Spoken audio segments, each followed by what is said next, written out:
Assalamualaikum warahmatullahi wabarakatuh.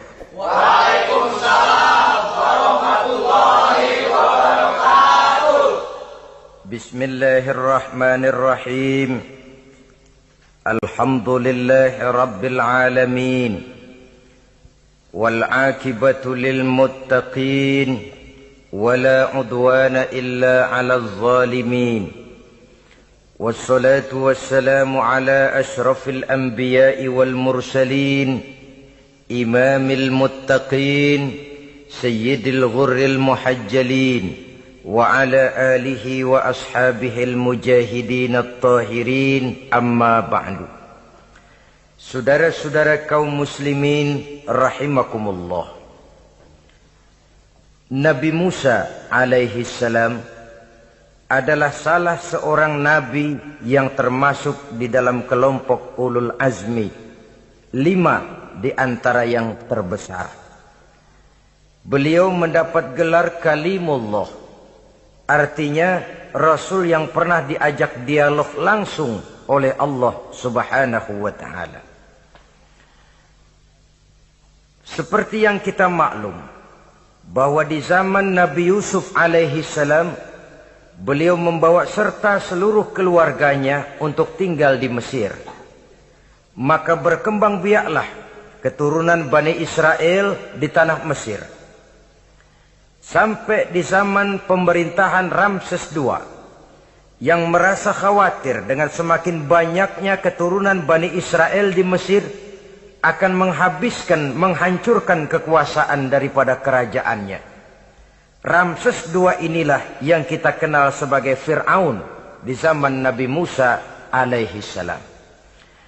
Maka terjadilah kemudian kebijaksanaan yang tidak bijaksana. Orang-orang tua dari Bani Israel dikerjakan secara paksa, membangun bangunan-bangunan mercusuar. Kemudian bayi-bayi dari Bani Israel dibunuh.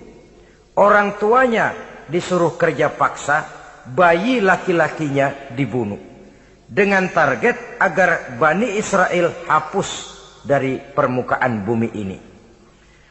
Tetapi kehendak Allah pasti juga akan terjadi. Maka lahirlah Nabi Musa alaihi salam, yang kelahirannya disembunyikan oleh orang tuanya dari pengetahuan umum. Namun bagaimanapun disembunyikan, kekhawatiran itu datang juga di hati ibu Nabi Musa alaihi salam.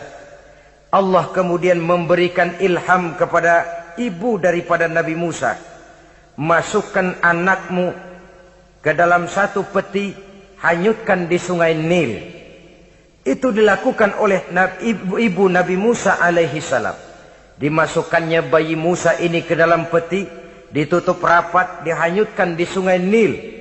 Kemudian ibu tadi memerintahkan saudara perempuannya untuk mengikuti kemana peti ini hanyut di bawah arus sungai Nil. Adapun peti ini kemudian hanyut dibawa oleh arus sungai Nil, memasuki istana Fir'aun.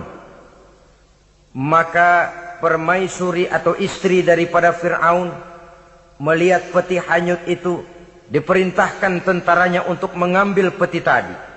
Manakala peti terbuka, berisi seorang bayi laki-laki yang sangat mungil, sangat gembiralah istri daripada Fir'aun. Diusulkannya kepada suaminya agar bayi laki-laki tadi diambil saja, dijadikan sebagai anak angkat, dipelihara dan dibesarkan dalam istana. Fir'aun menerima usul daripada istrinya. Maka sejak saat itu dijaga, dipelihara dan dibesarkanlah Nabi Musa alaihi salam di lingkungan istana Fir'aun laknatullah alaihi. Begitulah ia memasuki masa remajanya, tumbuh sebagai anak angkat daripada Fir'aun dengan segala fasilitas yang serba cukup di dalam istana Fir'aun. Sampai pada masanya di mana ia kemudian menyadari bahwa ia sebenarnya bukan dari keturunan orang-orang Mesir, tapi berasal dari keturunan Bani Israel. Sehingga satu hari ketika ia keluar dari istana, ia bertemu dengan orang yang sedang bertengkar. Satu dari keturunan Bani Israel, satu lagi dari orang Mesir. Musa membantu orang Israel ini melerai perkelahian. Tapi kemudian Nabi Musa memukul orang Mesir tadi. Dan memang hebat. Sekali pukul mati. Saudara-saudara, tidak sengaja Nabi Musa itu hanya memukul memberikan peringatan. Tapi mati. Ini disembunyikan oleh Nabi Musa. Tapi bagaimanapun disembunyikannya, akhirnya toh tahu. Apalagi Fir'aun sejak awal memang sudah mendapat firasat. Jangan-jangan inilah yang banyak diramalkan oleh dukun-dukunku, ahli nujum di istanaku, bahwa akan lahir seorang anak laki-laki dari keturunan Bani Israel yang akan menghancurkan kekuasaanku, memusnahkan kerajaanku. Jangan-jangan ini orangnya. Sejak hari pertama menemukan bayi Musa, Fir'aun sudah punya firasat ke arah itu. Tapi karena kalah oleh desakan istrinya, maka diterimalah Musa untuk dibesarkan di dalam lingkungan istana. Sehingga akhirnya oleh karena perasaan bersalah ini, Nabi Musa melarikan diri. Melarikan diri dari istana Fir'aun. Setelah nyata-nyata bahwa dia memang keturunan Bani Israel. Melarikan dirilah Nabi Musa alaihi salam keluar dari Mesir menuju negeri Madian. Di dalam pengembaraannya, saudara-saudara, di satu lembah, Nabi Musa ketika itu belum menjadi nabi. Pemuda Musa ketika itu sedang beristirahat. Dari kejauhan dilihatnya orang sedang berdesak-desakan. Rupanya adalah pengembala-pengembala kambing yang akan mengambil air dari dalam sumur. Mereka berdesak-desakan, berebut karena sumur cuma satu, yang ngambil air kelewat banyak. Di antara desakan-desakan orang itu, Nabi Musa melihat dua orang wanita, kakak beradik, minggir saja, tidak ikut berdesak-desakan. Nabi Musa menghampiri dua wanita tadi. Kamu sedang apa di sini? Kami sebenarnya ingin mengambil air. Kenapa tidak ikut berdesak-desakan? Itulah soalnya. Mereka laki-laki semua, gagah perkasa pula. Kalau kami ikut berdesak-desakan, bagaimana jadinya kami? Biarlah kami mengalah menunggu sampai mereka selesai semuanya, baru kami akan mengambil air. Mengertilah Nabi Musa bahwa wanita kakak beradik ini demikian halus akhlaknya. Gak mau berdesak-desakan sama orang laki. Budi pekertinya sedemikian luhur. Tungguin aja dah, ntar juga beres. Kalau semua udah kan pada minggir, kita nggak pakai berdesak-desakan. Saudara hadirin, menyadari kodrat kewanitaannya.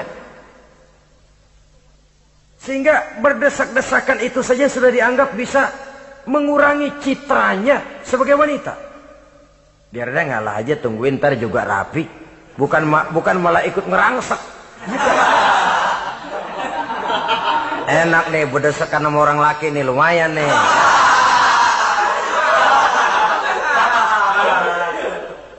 Sepintas itu saja sudah cukup bagi Nabi Musa, pemuda Musa, untuk menilai akhlak daripada wanita itu tadi. Oh, kalau kamu nunggu begini aja lama, kata Nabi Musa. Sudah, sini saya tolongin. Diambil embernya, Nabi Musa ikut berdesakan. Karena Nabi Musa memang kuat badannya. Gak lama sudah dapat air. Sodorkan ke sana. Si wanita segera tahu bahwa pemuda ini begitu baik budi pekertinya. Mau menolong orang yang dalam kesusahan. Akhirnya, bagaimana kalau kamu ikut saja ke rumah saya? Bapak saya sudah tua, senang hatinya kalau kamu ikut ke rumah, kenalan sama bapak saya. Ayolah, ayolah. Berangkatlah. Dalam perjalanan, si wanita ini berjalan duluan, Nabi Musa di belakang. Kemudian Nabi Musa bilang, sebentar, saya duluan, kamu belakangan. Kenapa rupanya? Angin nakal bertiup menghembus pakaian si wanita, sehingga memberikan gambaran yang agak jelas tentang warna, bentuk, postur badan si wanita itu tadi. Sekarang Musa yang menunjukkan budi pekerti yang luhur. Gak mentang-mentang ditiup angin, nah mumpung nih.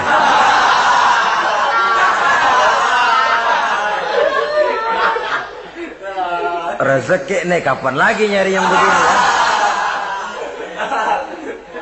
Jadi dua-duanya sudah menunjukkan satu akhlak yang sangat luhur.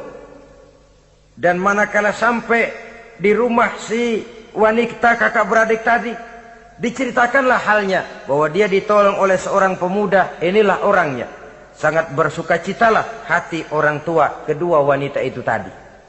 Lalu usul si wanita tadi, Pak, kita kan di sini banyak punya kambing, nggak ada yang bantuin gembala. Bapak sudah tua, kalau ini orang kita minta tinggal di sini saja, gimana Pak? Ya terserah kamulah. Akhirnya Nabi Musa tinggal di sana. Menurut satu riwayat 8 tahun ikut mengembalakan kambing. Dan orang tua tadi tidak lain adalah Nabi Syuaib alaihi salam, yang pada akhirnya kemudian Nabi Musa dikawinkan dengan wanita itu tadi. Setelah berumah tangga, Nabi Musa ingat kembali bahwa ia sesungguhnya keluar dari Mesir karena menghindarkan diri. Bahwa kaumnya Bani Israel hidup di Mesir itu tertindas di bawah rezim kekuasaan Fir'aun yang zalim. Dikerjakan secara paksa, wanita dipermalukan, bayi-bayi laki-laki dibunuh. Tergerak hatinya. Dia sudah enak, punya mertua bijaksana, punya istri cantik, hidup tenang sebagai pengembala kambing. Tapi nurani kebangsaannya berontak. Saya tidak boleh bersenang-senang sementara bangsa saya ditindas. Saya tidak boleh menari di atas bangkai saudara saya. Saya tidak boleh tersenyum di atas penderitaan saudara-saudara saya. Saudara-saudara saya Bani Israel merintih di bawah penindasan Fir'aun. Saya harus membebaskan mereka. Diceritakanlah hal ini kepada mertuanya. Wah, kalau pakai bahasa mertua, saya mau kembali ke Mesir. Untuk apa Musa? Untuk menyelamatkan saudara-saudara saya Bani Israel yang masih dalam cengkraman kezaliman rezim Fir'aun. Saya harus membebaskan mereka. Ya kalau memang itu tekadmu nak, berangkatlah. Bapak mengiringimu dengan doa. Berangkatlah Nabi Musa bersama istrinya. Sampai ketika beliau sedang istirahat di satu lembah, dari kejauhan beliau melihat ada api menyala. Beliau berkata kepada istrinya, kau tunggu di sini. Tidak lama saya akan kembali. Saya akan menghampiri api itu. Berangkat Nabi Musa ke arah api menyala tadi. Makin didekati makin terang sinarnya. Sampai kemudian terdengar suara, ya Musa, inni ana rabbuka fakhla' na'lai. Innaka bil wadil muqaddasi tuwa wa ana akhtartuka fastami' lima yuha. Wahai Musa, akulah Tuhanmu. Bukalah terompahmu. Sesungguhnya engkau berada di satu lembah yang disucikan bernama lembah tua. Aku telah memilihmu Musa, dan sekarang dengarlah apa yang diwahyukan kepadamu. Pada saat itulah turun wahyu pertama, dan resmilah sudah Nabi Musa diangkat menjadi Rasul oleh Allah Subhanahu wa ta'ala. Di satu lembah di Bukit Tursina. Apa wahyu yang pertama turun? Bunyinya, innani anallah la ilaha illa ana fa'budni. Sesungguhnya aku inilah adalah benar-benar Tuhanmu. Tidak ada Allah selain daripada aku. Maka hendaklah engkau hanya beribadah menyembah kepada aku.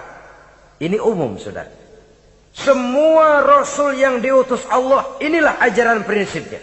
Anallah la ilaha illa ana. Akulah Allah Tuhanmu. Tidak ada Tuhan lain selain Allah. Semua Rasul membawa ajaran ini. Oleh sebab itu, bukan hanya sekadar percaya kepada Tuhan saja yang penting.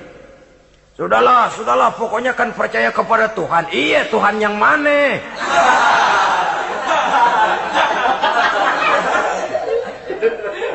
Sebab kalau sekadar percaya kepada Tuhan, rasanya semua agama percaya kepada Tuhan. Begitulah orang Hindu percaya kepada Tuhan, tapi Tuhan menurut mereka Trimurti, Wisnu, Siwa, Brahma. Orang Buddha percaya kepada Tuhan, tapi Tuhan dalam pandangan mereka ada Tuhan kecil Hinayana, ada Tuhan besar Mahayana. Orang Majusi juga percaya kepada Tuhan. Tapi Tuhan dalam pandangan mereka, ada Tuhan kebaikan, namanya Ahriman. Ada Tuhan kejahatan, namanya Ahura Mazda. Orang Nasrani juga percaya kepada Tuhan. Tapi Tuhan kata mereka dalam bentuk Trinitas. Tuhan Anak, Tuhan Bapa, Ruhul Kudus. Ini semua Tuhan dalam pandangan mereka. Jadi kalau sekadar percaya kepada Tuhan, percaya kepada Tuhan, percaya kepada Tuhan. Tuhan yang mana? Itu yang prinsip. Itu yang prinsip. Sebab salah kita dalam mempercayai Tuhan, kita akan terjebak ke dalam penyakit. Kalau tidak kufur, syirik. Dan dua-dua itu bapak moyangnya dosa.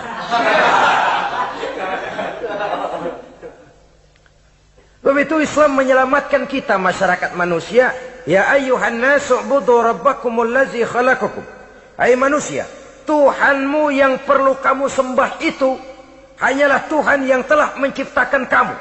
Dan itu tidak lain adalah Allah yang lam yalid wa lam yulad wa lam yakul lahu kufuwan ahad, yang laisa kamitslihi syai'un. Ia tidak beranak, ia tidak diperanakkan, dan ia tidak bisa diserupakan dengan apapun. Dialah Allah itu. Begitu wahyu yang diberikan kepada Adam, kepada Nuh, kepada Ibrahim, kepada Yusuf, bahkan kepada Musa alaihi salam. Innani anallah, la ilaha illa ana, fa'budni. Akulah Allah, Tuhanmu. Tidak ada Tuhan lain selain daripada aku Allah. Maka kepadakulah kamu hanya menyembah. Ini wahyu yang pertama turun, sudah berisi tauhid. Jadi hakikatnya agama Yahudi, saudara, adalah agama tauhid. Agama monoteis. Agama yang mengajarkan hanya ada satu Tuhan untuk seluruh alam. Dan Tuhan itu adalah Allah subhanahu wa ta'ala. Sebab itu syahadat orang Yahudi bunyinya begini. Shema Yisrael, Yahweh Elohenu, Yahweh Echad. Ini syahadatnya orang Yahudi. Itu perbedaan bahasa Suryani Ibrani dengan bahasa Arab. Kita Isma itu bahasa Arab, dia Shema. Isma, Shema. Shema Yisrael, Yahweh Elohenu, Yahweh Echad. Ahad Echad.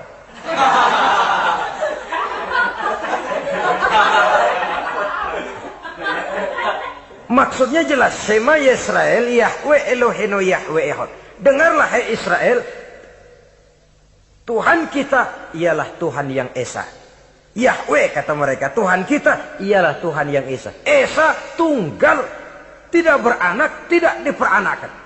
Kalau masih beranak, masih diperanakan, jangan Esa disebut, sebab dia masih berbilang. Dan maha suci Allah daripada sifat berbilang. Jadi asas dari seluruh misi yang dibawa oleh Rasul yang 25 itu sama. Tauhid inti ajarannya. Setelah tauhid, wa aqimis sholata li dzikri, dan dirikanlah solat untuk mengingat aku. Jadi solat pun diwajibkan kepada Nabi Musa. Cuma teknisnya yang berbeda. Bagaimana solat di zaman Nabi Musa, bagaimana solat di zaman Nabi Sulaiman, bagaimana solat di zaman Nabi Muhammad. Prinsipnya sama, solat, solat, solat. Teknisnya yang berbeda. Di zaman Nabi Sulaiman, konon solat itu tidak pakai ruku, tidak pakai sujud. Diri saja. Makanya Nabi Sulaiman itu menurut riwayat meninggalnya dalam posisi berdiri. Artinya apa? Dalam keadaan solat beliau itu. Bukan diri ngejedek kayak kita nungguin bus, bukan.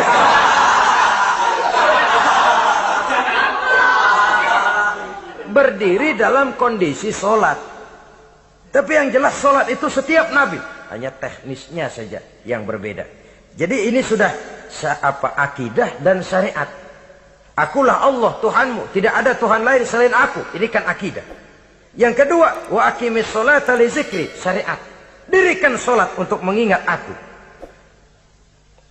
Inna sa'ata atiyatun, sesungguhnya kiamat itu pasti akan datang. Ini juga sudah urusan beriman, percaya kepada yang gaib.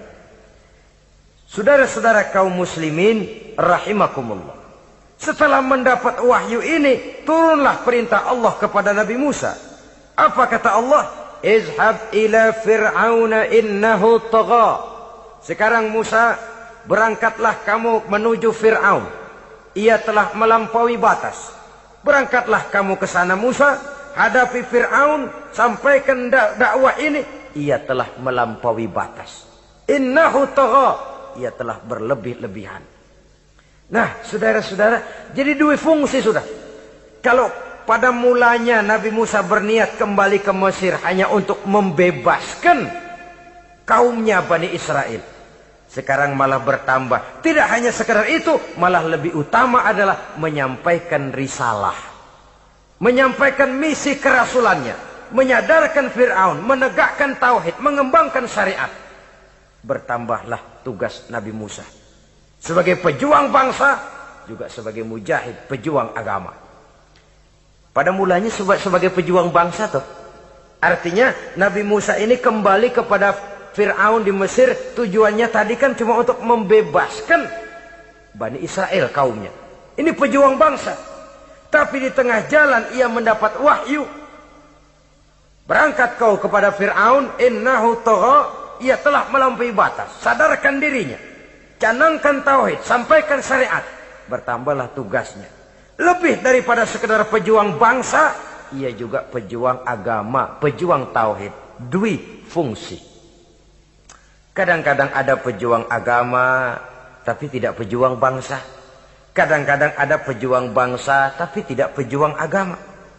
Nah, saudara-saudara kaum muslimin rahimakumullah, idealnya ya kedua-duanya. Ya pejuang agama, ya pejuang bangsa juga. Mendapat tugas seperti ini, apa permohonan Nabi Musa alaihi salam? Beliau berkata, qala rabbi shrah li sadri wa yassir li amri wahlul 'uqdatam min lisani yafqahu qawli waj'al li waziran min ahli Haruna akhi usdud biha uzri. Ini permohonan Nabi Musa ketika dilantik menjadi rasul. Diberikan tugas, berangkat kau ke Mesir, sampaikan risalah ini kepada Fir'aun, karena ia telah melampaui batas. Apa permohonan Nabi Musa? Rabbi syrah li sadri, ya Allah, lapangkan hati saya.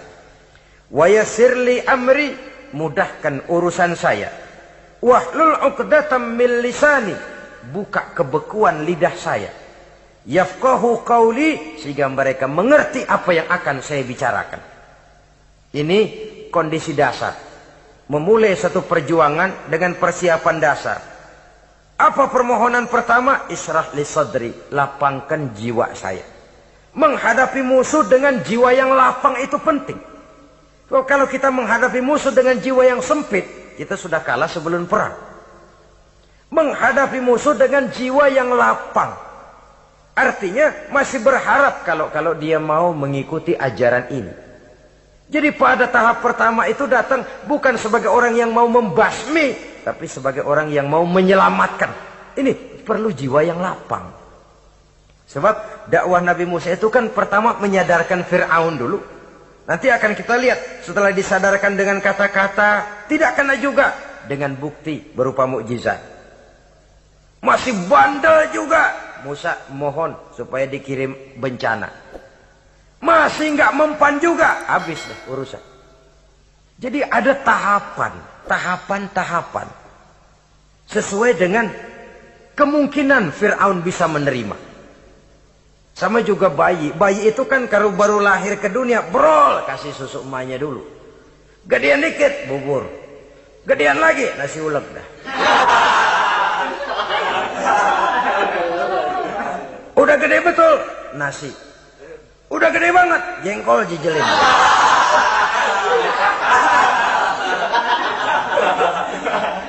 Jadi ada semacam tahapan.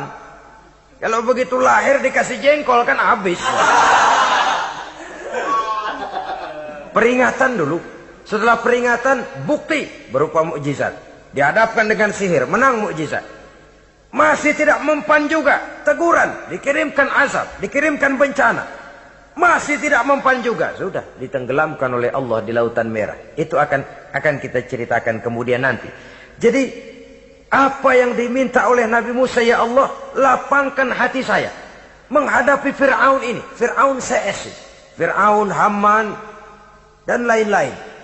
Dan jangan lupa Fir'aun itu cuma ya hakikat tapi juga simbol. Hakikatnya memang ada yang namanya Fir'aun itu. Simbol karena Fir'aun selalu berkembang. Di setiap zaman, di setiap tempat Fir'aun selalu ada. Cuma liciknya Fir'aun ini kemana dia pindah, ke situ dia ganti nama. Orang sering lupa. Padahal isinya Fir'aun. Namanya bisa Hitler, namanya bisa Mussolini, namanya bisa Stalin. Tapi isinya Fir'aun. Kemana dia tinggal? Di situ dia ganti nama. Simbol dari kekuasaan yang terlepas dari kontrol iman. Simbol dari kekuasaan yang menyebabkan orang lupa diri dan lupa daratan. Dan sebenarnya mah Fir'aun mulanya cuman raja tuh. Raja doangan dia. Cuman kelamaan jadi raja, kagak mau turun-turun. Akhirnya dia menganggap tidak ada yang lebih tinggi daripadanya. Apalagi ketika Nabi Musa datang mengajarkan ada Tuhan lain, yaitu ada Tuhan yang sebenarnya yaitu Allah. Lah Fir'aun sampai kepada puncak kekurang ajarannya memproklamirkan diri sebagai Tuhan. Ana rabbukumul a'la. Bukan karena kebodohannya sebenarnya, tapi karena gengsi kekuasaannya. Nah ini, gengsi kekuasaan ini sering menyebabkan orang overacting.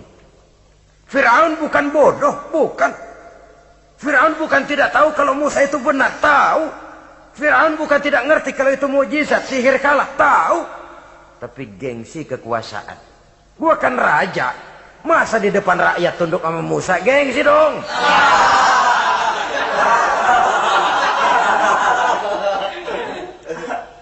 Cobalah lihat, gengsi kekuasaan sering membuat orang mau menginjak-injak kebenaran. Mau membohongi hati nuraninya sendiri. Mau membohongi kolbinya, hatinya. Padahal itu sudah, orang kalau sudah hatinya sendiri dibohongin, apalagi orang lain, sudah manusia paling kejam itu. Cuma karena gengsi kekuasaan saja.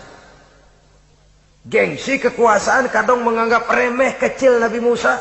Kadang merasa besar di depan rakyatnya, tiba-tiba harus tunduk kepada dakwah Musa. Ntar dulu, ada apa sama Musa? Dia kanyut, gue yang ngangkat. Iya toh, peristiwa di Sungai Nil itu. Karena aku yang nyelamatin, aku yang besarkan dia di istanaku. Gengsi kekuasaan sering menyebabkan orang overacting. Bukan karena kebodohannya, dia tahu itu benar. Tapi dia berat untuk mengikutinya. Kenapa? Gengsi kekuasaan. Inilah watak Fir'aun. Oleh sebab itu Nabi Musa minta, ya Allah, lapangkan hati saya menghadapi orang kayak Fir'aun ini. Wa yassirli amri, dan mudahkan urusan saya. Ini orang berjuang itu, saudara.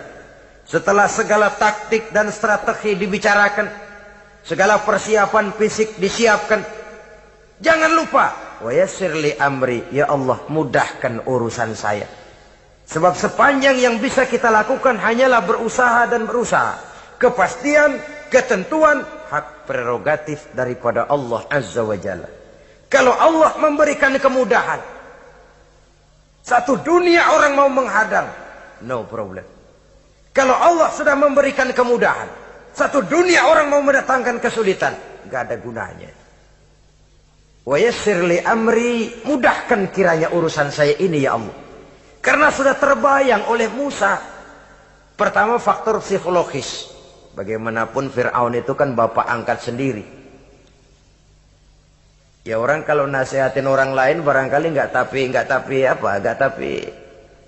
nggak terlalu jadi beban moral. Tapi kalau sudah menasehati orang yang pernah mengasuh dan membesarkan dia, itu kan beban moral. Sulit posisi ini. Apalagi kekuasaan mutlak berada di tangannya, tentaranya gagah perkasa. Wa yassirli amri, mudahkanlah urusan saya ya Allah. Lapangkan hati, mudahkan urusan. Saudara-saudara kaum muslimin rahimakumullah. Permohonan yang ketiga dari Nabi Musa, setelah minta dilapangkan hati dan dimudahkan urusan, wahlul 'uqdatam min lisani, bukalah kebekuan lidahku.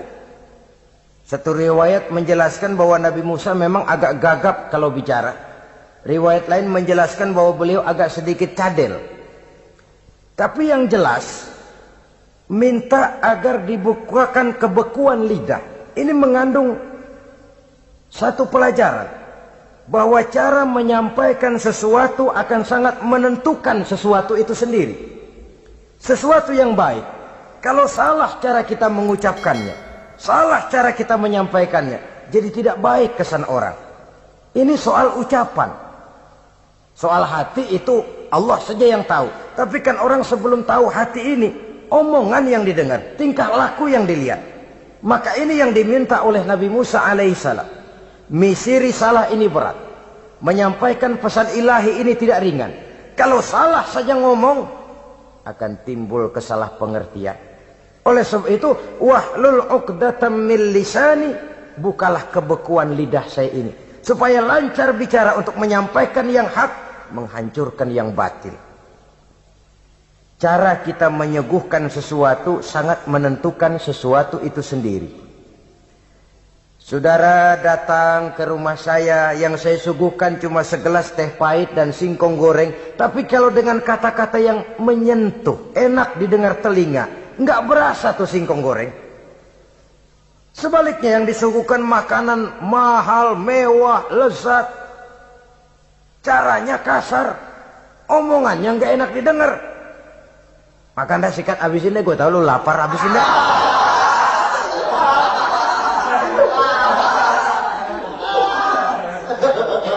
Rasanya biar lapar juga nahan juga gitu.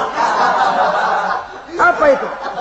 Bukan makanannya yang tidak enak, bukan kita nggak doyan, bukan. Caranya itu loh, caranya. Nah, Islam ini agama yang baik. Kalau disampaikan dengan kata yang tidak baik, akan timbul, oh Islam kok gitu ya. Nah ini yang tidak diinginkan oleh Nabi Musa. Wahlul 'uqdatam min lisani. Kita begitulah dalam kehidupan ini, kadang mendengar satu ceramah bisa berurai air mata, bisa histeris, bisa gembira. Kenapa? Kepandaian orang menyampaikannya. Bicara dia 2-3 jam, rasanya baru 5 menit. Baru sebentar kok, tahu-tahu sudah selesai. Ada yang udah setengah jam, baru seperempat jam ngomong, udah rasanya udah kayak 3 jam.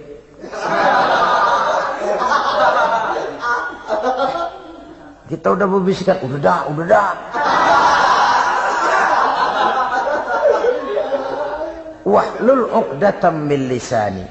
Targetnya apa? Yafqahu qauli, agar mereka memahami. Tentu lawannya agar mereka tidak salah mengerti, agar mereka tidak salah paham. Sebab kalau misi ini diterima dengan salah paham, dakwah tidak nyambung.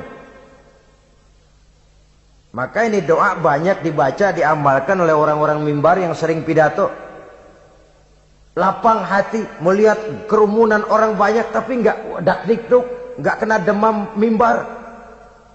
Udara dingin tapi keringat, baju basah. Saudara hadirin yang saya hormati, lalu permohonan yang selanjutnya daripada Nabi Musa alaihi salam, waj'al li waziran min ahli, dan jadikanlah bagiku seorang pembantu dari keluargaku. Siapa? Haruna akhi, dia tidak lain adalah saudaraku Harun. Usdud biha uzri, akan saya limpahkan kepadanya segala beban-beban yang saya derita. Artinya orang berjuang perlu teman, nggak bisa sendirian.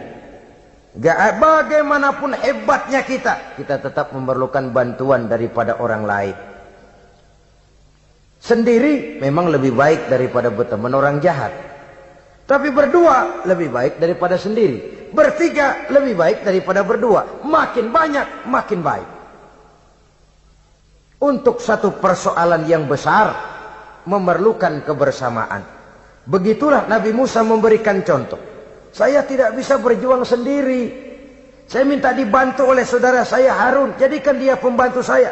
Tempat saya membagi suka dan duka dalam perjuangan ini. Tempat saya bercerita, tempat saya mengeluh, tempat saya melarikan persoalan.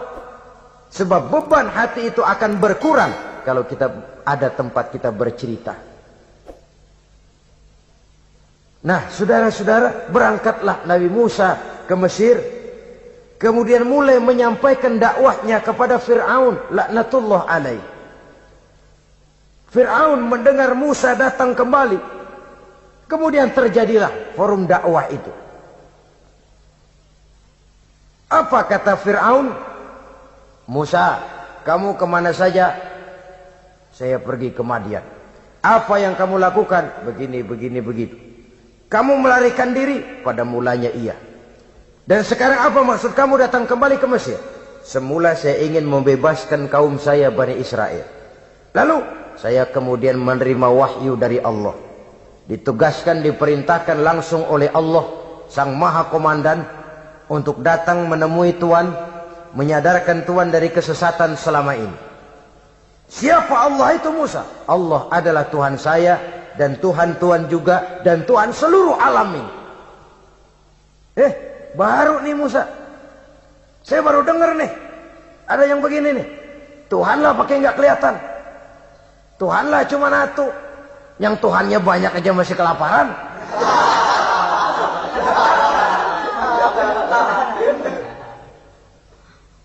Di mana Tuhanmu? Tuhan saya bersemayam di aras, tempat yang sangat tinggi. Hei Haman, kata Fir'aun kepada Perdana Menterinya, bikin menara yang tinggi. Bikin rakyat kerja paksa lagi, bikin menara tinggi. Naik Fir'aun ke atasnya, ngelepas panah dari atasnya. Menurut satu riwayat, panah itu ditangkap oleh malaikat, ditublaskan ke ikan, lalu dikembalikan lagi kepada Fir'aun dalam kondisi di mana panah itu berdarah. Dia tangkap lagi oleh Fir'aun, turun ke bawah, pidato di depan rakyatnya. Nih liatin, Tuhan Musa udah saya panah nih. Mati. Saudara hadirin yang saya hormati, dengan segala macam dalih Fir'aun mencoba mengingkari dakwah Nabi Musa alaihi salam. Baiklah Musa, andai kata kamu benar, apa buktinya? Tuhan mau apa? Kamu sanggup menandingi tukang sihir saya? Insya Allah. Ayo kumpul tukang sihir, kumpul. Kumpulkan tukang sihir, dilepaskan tali-tali kecil, berubah jadi ular mengejar Musa. Musa oleh Allah difirmankan, lemparkan tongkatmu Musa. Musa melemparkan tongkatnya. Tongkat Musa kemudian berubah menjadi ular besar yang menerkam ular-ular kecil tadi. Habis itu ular kecil ciptaan tukang sihir Fir'aun. Begitu hebat mukjizat yang diberikan Nabi Musa. Dan Fir'aun tahu itu mukjizat. Tapi dia ingkar juga. Tidak mau beriman. Sudah nyata bukti, sudah jelas saksi. Dia tetap ingkar. Akhirnya Nabi Musa berdoa memohon kepada Allah. Rabbana innaka ataita fir'auna wa mala'ahu zinatan wa amwalan fil hayatid dunya. Wahai Allah, sungguh engkau telah memberikan kepada Fir'aun dan para pembesarnya zinatan, segala macam perhiasan, wa amwalan, dan segala macam harta benda, fil hayatid dunya, di dalam kehidupan dunia ini. Rabbana liyudillu an sabilik, semuanya hanya menyebabkan mereka jadi sesat dari jalanmu. Rabbana tmis ala amwalihim, ya Allah binasakanlah mereka di dalam hartanya. Wasdud ala qulubihim, tutuplah pintu hatinya. Fala yu'minu hatta yarawul azab al-alim, mereka tidak akan beriman sampai mereka melihat azab yang sangat pedih. Sudah dibuktikan dakwah baik-baik tidak mempan. Bukti berupa mukjizat tidak kena. Sampai dikirimkan teguran berupa berbagai macam bencana, masih tidak juga beriman. Akhirnya Nabi Musa memutuskan, kalau begitu menyelamatkan kaum dululah. Kaumnya Bani Israel dibebaskan dari perbudakan. Dibawa oleh Musa keluar dari Fir'aun, dari Mesir. Dikejar oleh Fir'aun. Dalam pengejaran ini sampailah Nabi Musa di tepian Laut Merah. Buntu, depan laut, belakang tentara Fir'aun. Maju kecebur, mundur kepergok musuh. Enggak ada pilihan lain. Dalam kondisi seperti ini, Allah subhanahu wa ta'ala berfirman kepada Musa, lemparkan tongkatmu ke laut, hai Musa. Musa melemparkan tongkatnya ke laut. Terjadilah mukjizat. Laut terbelah, jalan muncul ke permukaan laut. Lewat Musa di jalan itu. Fir'aun terus mengejar. Ketika Musa sampai di tepian sebelah sana, Fir'aun masih di tengah jalan. Laut menutup kembali, hilang itu jalanan. Fir'aun dan seluruh tentaranya tenggelam di Lautan Merah. mati. Pada saat kondisi seperti itulah Fir'aun dalam keadaan menghadapi sakaratul maut, napas cengap-cengap, hampir putus di leher, berkata dia, amantu bi Rabbi Musa wa Harun. Kalau begini mah saya juga percaya dah sama Tuhan. Percaya dah sama Tuhannya Musa dan Tuhannya Harun. Kata malaikat maut, kemarin kemana mas?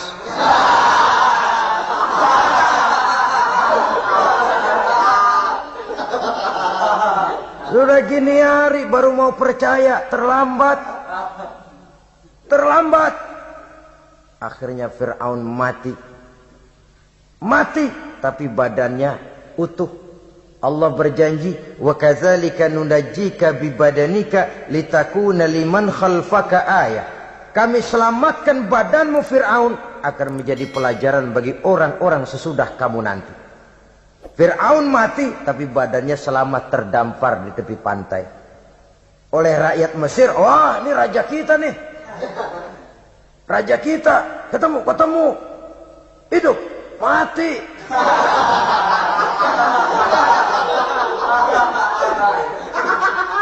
Kemudian sesuai dengan tradisi raja waktu itu, dimumilah badannya, diawetkan. Sehingga sampai sekarang, jenazah atau jasad daripada Fir'aun ini masih tersimpan dengan baik di museum negara di Mesir itu. Saudara-saudara kaum muslimin rahimakumullah. Jadi satu hal yang bisa kita ambil pelajaran daripada riwayat perjalanan dakwah Nabi Musa ini, bahwa dakwah menyampaikan risalah memang bukan jalan lurus dan licin bertabur bunga di kanan kirinya. Dakwah menyampaikan pesan agama, jalannya berliku, berbelok, menanjak, menurun, banyak onak dan duri di sekelilingnya. Yang paling makan hati adalah apabila sudah berdakwah kepada penguasa yang zalim, seperti halnya Fir'aun ini. Bagaimanapun ia punya kekuasaan, ia punya tentara, ia bisa menghitamkan yang putih, ia bisa memutihkan yang hitam. Kalau bukan iman yang jadi landasan moral dalam perjuangan, orang mudah frustasi. Kalau berdakwah kepada rakyat kecil, resiko kurang. Kalau berdakwah kepada para pengusaha, resiko kurang. Kalau berdakwah kepada kelompok-kelompok yang tidak memegang kekuasaan, resiko kurang. Tapi kalau sudah kelompok memegang kekuasaan, yang tersinggung gengsi kekuasaannya, disitulah resikonya sedemikian besar. Ini yang dihadapi oleh Nabi Musa alaihi salam.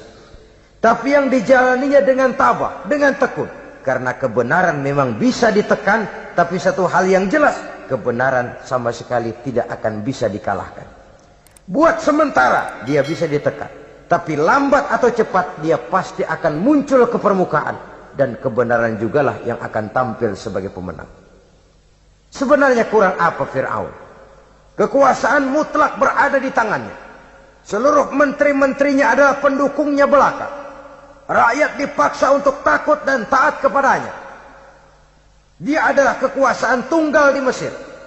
Sementara kaum Bani Israel berada di bawah penjajahannya, penindasannya, kesewenang-wenangannya. Dan bahkan ketika Nabi Musa sudah menyampaikan dakwahnya, Fir'aun malah sempat mengungkap jasa. Musa, kamu kok sekarang bisa begitu? Enggak ingat ya dulu, kamu hanyut di sungai Nil, istri saya kan yang angkat. Saya yang besarkan di istana saya. Kok sekarang kamu bisa ngelawan saya sih? Ini biasa. Apa jawab Nabi Musa? Kenikmatan yang kau berikan kepada saya belum seberapa ketimbang penghinaanmu kepada kaum saya Bani Israel. Jangan kau menyangka Fir'aun, kalau saya kau bikin senang, saya lalu akan mau mengkhianati bangsa saya sendiri. Tidak. Sama sekali kesenangan yang kau berikan kepada saya tidak akan menutup mata saya dari kondisi yang dihadapi oleh kaum saya, oleh umat saya. Mereka tersiksa, mereka menderita, mereka merana. Haruskah saya lupakan mereka cuma karena saya sudah tinggal di istanamu, engkau yang membesarkan? Padahal kau pun membesarkan saya bukan karena kemauanmu. Desakan daripada istrimu. Jangan ngitung-ngitung jasa Fir'aun. Andai kata pun jasamu ada kepada saya, belum seberapa ketimbang penghinaanmu kepada bangsa saya Bani Israel. Di situ Nabi Musa menunjukkan sifat nasionalisme yang sangat tinggi. Rasa nasionalisme yang sangat mendalam. Kadang-kadang kan orang ya seperti di zaman penjajahan Belanda, karena diangkat jadi tuan tanah, bangsanya sendiri diinjak-injak. Karena diangkat jadi centeng dikit dah, kumis mbaplang dah, bukan main. Bangsanya sendiri diinjak-injak. Fir'aun mengingatkan ini. Kalau cara kita, lo gede di sini, makan di sini, segala macam di sini dah. Masa lupa kacang sama kulitnya? Kasarnya mah lu bisa begini nih, Musa nih, gue yang rawatin lo. Saya yang menjagamu, mengangkatmu dari sungai Nil. Masa sekarang sudah gede begini kamu mau berhadapan dengan saya? Punya pikiran dong dikit kalau cara kita. Mikir dong, mikir. Dulu lagi kayu di Nil, siapa yang angkat? Musa tidak membantah. Betul itu Fir'aun, betul. Tapi apalah artinya semua itu ketimbang penghinaan yang engkau berikan kepada bangsa saya? Saya tidak mungkin menari-nari di atas bangkai umat saya. Saya tidak mungkin bersenang-senang di atas penderitaan kaum saya. Dan saya tidak mungkin senyum ceria di atas derita daripada kaum saya. Dengan tidak melupakan jasamu, saya tidak akan merubah pendirian saya. Saya ingin membebaskan penjajahan. Saya ingin membebaskan kaum saya Bani Israel dari belenggu penindasan. Kalau engkau sudah tidak mau mendengar dakwah yang saya sampaikan, tidak mau bertuhan Allah, tidak mau menyembah kepadanya, tetap dengan keangkuhan dan kesombonganmu sekarang ini, okelah, berjalanlah dengan keyakinanmu. Tapi saya harus membebaskan kaum saya Bani Israel. Saudara-saudara kaum muslimin rahimakumullah. Itulah jalan dakwah, jalan menyampaikan risalah agama, risalah Islam. Sekali lagi, bukan jalan lurus bertabur bunga. Tapi agama memberikan ajaran, balighu anni walau ayat. Sampaikan dari aku, walaupun cuma sekedar satu ayat saja.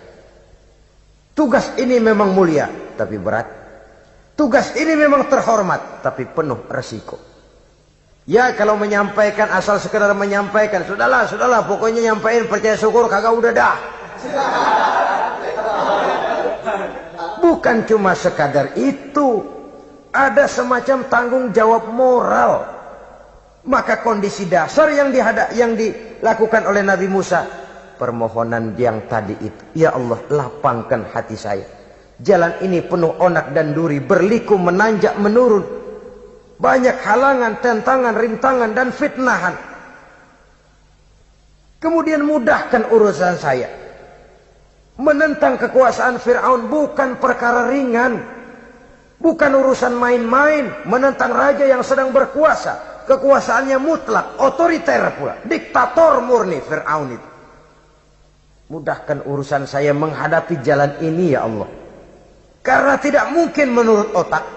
Mana bisa kata kebiasaan, impossible kata rasio. Kalau Allah mau memudahkan, semua jalan akan terbuka dengan mudah. Tapi kalau Allah yang mempersulit, bagaimanapun matangnya perhitungan strategi, taktik, rencana, program, planning, kalau Allah mempersulit, jalan itu akan jadi buntu jadinya. Oleh sebab itu maka persiapan zahir harus diimbangi dengan persiapan batin. Untuk menegakkan sesuatu yang hak, menghancurkan sesuatu yang batil, sebagaimana yang dilakukan oleh Nabi Musa alaihi salam ini. Dan segala macam tantangan dihadapi oleh Nabi Musa. Kau menyampaikan risalah bahwa engkau Rasul? Ya. Kau punya bukti? Siap. Apa buktimu? Ini, tongkat dilempar jadi ular, tangannya dimasukkan ke saku baju, lalu dikeluarkan bersinar gemerlapan, lebih sinar dari lampu merkuri. Sampai Fir'aun silau dibuatnya beras. Sudah Musa, sudah, masukkan tanganmu lagi, masukkan tanganmu lagi. Dia tahu, dia sadar itu bukan sihir, tapi lagi-lagi gengsi kekuasaannya. Sehingga pantas kalau Nabi pernah bersabda, afdalul jihad kalimatu haqqin inda imamin jair. Jihad yang paling besar adalah mengucapkan kebenaran di depan penguasa yang zalim. menyampaikan kebenaran di hadapan penguasa yang zalim. Tapi kan berat, saudara. Sulit. Apalagi kalau belum apa-apa udah ngeri. Udah jangan ah.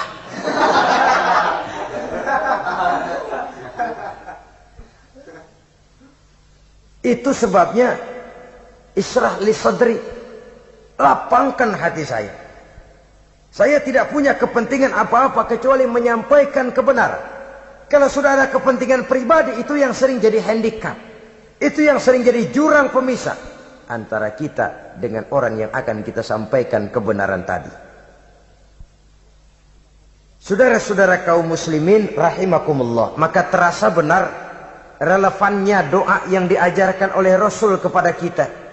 Allahumma arinal haqqa haqqa warzuqna ittiba'ah wa arinal batila batilan warzuqna ijtinabah.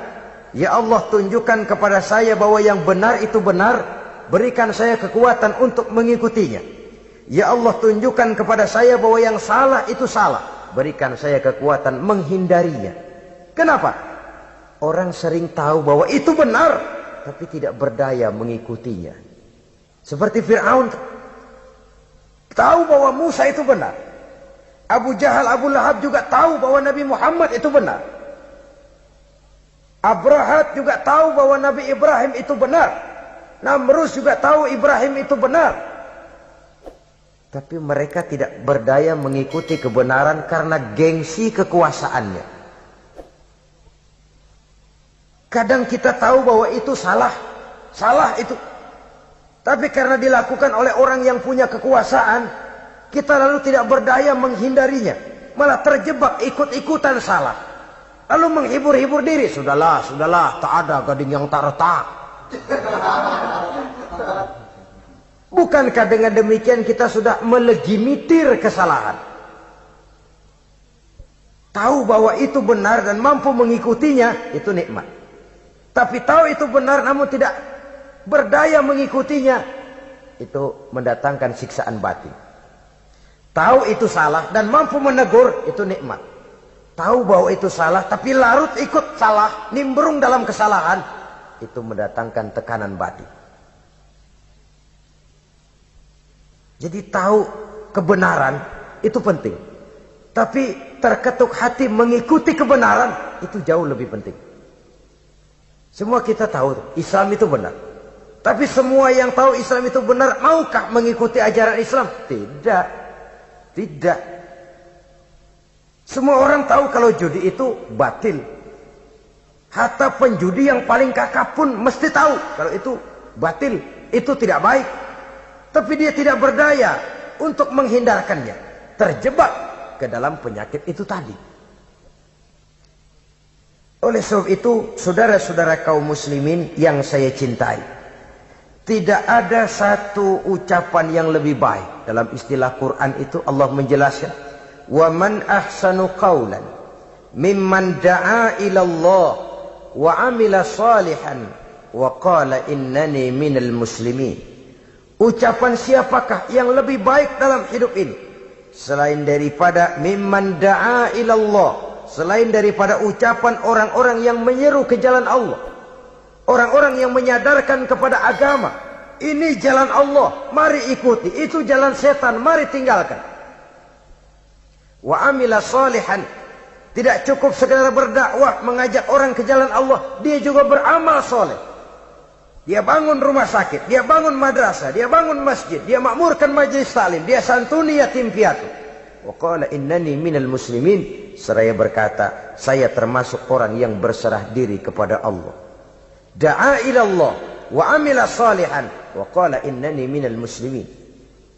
Menyerukan manusia ke jalan Allah, beramal soleh, dakwah bil hal kata orang sekarang. Kemudian mereka pada akhirnya berkata, kami adalah sekelompok orang-orang yang sudah berserah diri kepada Allah. Segalanya diserahkan kepada Allah. Lahirlah kedamaian rohani, ketegaran pribadi, ketentraman batin di dalam dia melaksanakan tugasnya. Kalau tidak, maka nanti ya tuh orang kan gua ajak baik-baik nyuruh sembahyang, ngapa gua dimusuhin? Dipikirin, kurus dah. ampek gaya deh.